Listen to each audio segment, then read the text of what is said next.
नमस्कार, मैं सौम्या शर्मा आप सबका स्वागत करती हूँ। आज का विषय है मुखौटा। मुखौटे हमने कहाँ देखे थे? बचपन में जोकर के पास, गली में दुकान वाले के पास। हम सोचते थे इस मुखौटों का काम डराना और हंसाना है।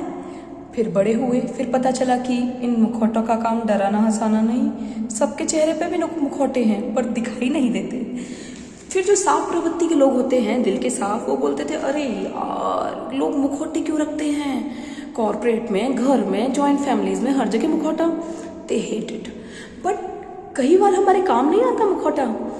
मतलब हर चीज़ के दो पहलू होते हैं, तो इन मुखौटों के भी हैं। कई बार हमें बचाने के, हमारे जीवन को आसान बनाने के, दुनिया में ढलने के, जो भी स्टैंडर्ड के लोग हैं उनको उस तरह समझाने के, यही मुखौटा काम आता है। तो मेरी कविता का शीर्षक है मुखौटा, ज़्यादा अच्छा कम बुरा। बचपन से सिर्फ मुखौटे ही मुझे चिढ़ाते थे, जो सच ना था वो सब दिखाते थे। बचपन से ही मुखौटे ही मुझे चिढ़ाते थे, जो सच ना था वो सब दिखाते थे। मुझे साफ जिंदगी पसंद थी, छलनी से छान लो ऐसा हो जीवन, यही मेरी कामना थी। एक दो मुखौटों से लड़ भी लेती, पर गिरगिट से ज्यादा परत इन मुखौटों में थी। घर आंगन से नौकरी चाकरी, मुखौटों का व्यापार पुराना था। नादान बच्ची को प्रभु ने सबक शायद सिखाना था। मेरे कर्म और साधना जो दिला ना सके, वो पाने की ताकत इन मुखौटों में थी।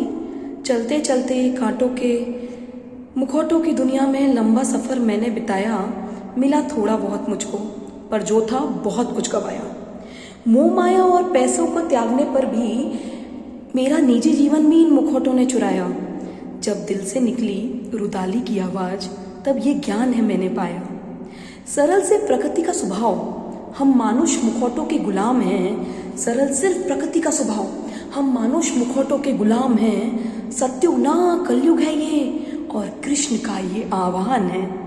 परिस्थिति में ढलते हुए ये मुखौटा है रहस्यमयी हथियार। परिस्थिति में ढलते हुए ये मुखौटा है रहस्यमयी हथियार। जिस स्तर के प्रतिद्वंदी हमारे, वो मुखौटा है हमारी ढाल। जहाँ दाव जैसा वहाँ पैसा, मुखौटों का पासा फेंक। जीवन आसान बनाने और लक्ष्य पाने का है भेद। जहाँ दाव जैसा वहाँ मुखौटों रूपी पासा फेंक। जीवन आसान बनाने और लक्ष्य पाने का है भेद। सही मुखौटे चुनोगे तो कर्म करोगे नेक नेक। अलग अलग गली रूपी जीवन, अलग अलग दिखावे हैं। इन मुखौटों का राज जान लो प्यारे, ये मुखौटे बहुत काम आने वाले हैं, है ना? तो अगर हम पॉजिटिव साइड में देखें तो मुखौटों का बहुत काम है हमारे लाइफ में। जीवन को आसान बनाने, हमारी इच्छाओं को पूरी करने के लिए सही तरीके से सही मुखौटे चुने तो सब कुछ सही सही होगा, है ना? Bye bye.